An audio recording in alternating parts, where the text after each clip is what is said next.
ایک اور سوال ہمارے پاس آیا ہے ارشیان کا، سندیلا ضلع ہردوئی سے۔ پوچھتے ہیں اگر وضو کرتے وقت کوئی رکن بھول جائیں تو کیا کرنا چاہیے؟ اول تو وضو جب کریں تو حاضر دماغی کے ساتھ کریں، باقاعدہ آداب وضو کا خیال رکھیں، پانی زیادہ نہ بہائیں۔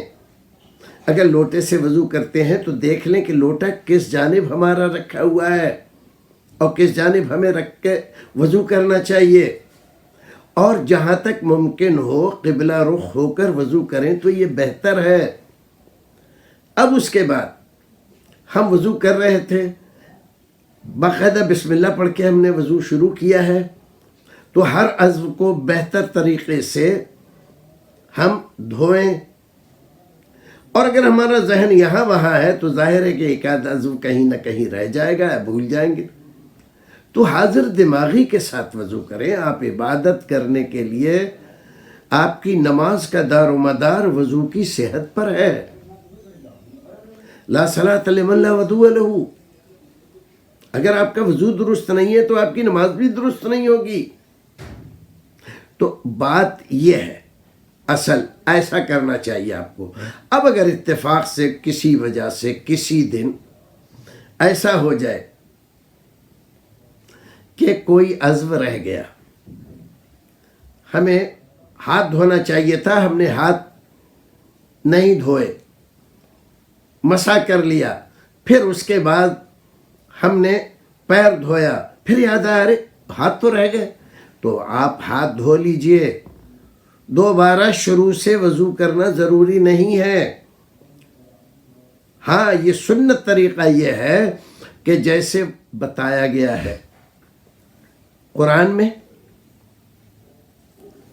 کہ پہلے آپ کیا دھوئیں اور پھر کیا دھوئیں اور پھر کیا دھوئیں۔ اذا قمتم الى الصلاة فاغسلوا وجوهكم وأيديكم إلى المرافق وامسحوا برؤوسكم وأرجلكم إلى الكعبين۔ یہ جتنی چیزیں ذکر کی گئی ہیں یہ رکن کہلاتی ہیں، یہ فرائض وضو میں سے ہے۔ باقی چیزیں سنت ہے، پہلے پہنچوں تک دونوں ہاتھوں کا دھونا، پھر ناک میں پانی چڑھانا، اور ناک میں پانی چڑھانے کا مطلب بانسے تک لے جانا اس کو، اور پھر اس کو سنکنا، اور پھر اس کے بعد یعنی کلی کرنا، ناک میں پانی چڑھانا، پھر منہ دھونا، اور منہ بھی یہاں پر کانوں تک دھونا، بہت زیادہ اوپر سر تک دھونا نہیں، یہاں پیشانی تک جہاں بال نہیں اگتے ہیں وہاں تک۔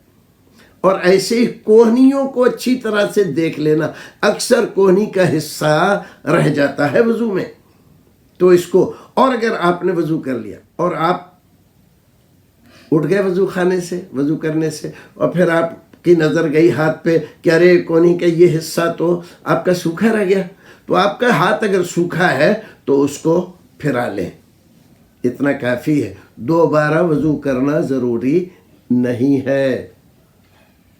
پھر ملتے ہیں، السلام علیکم ورحمۃ اللہ وبرکاتہ۔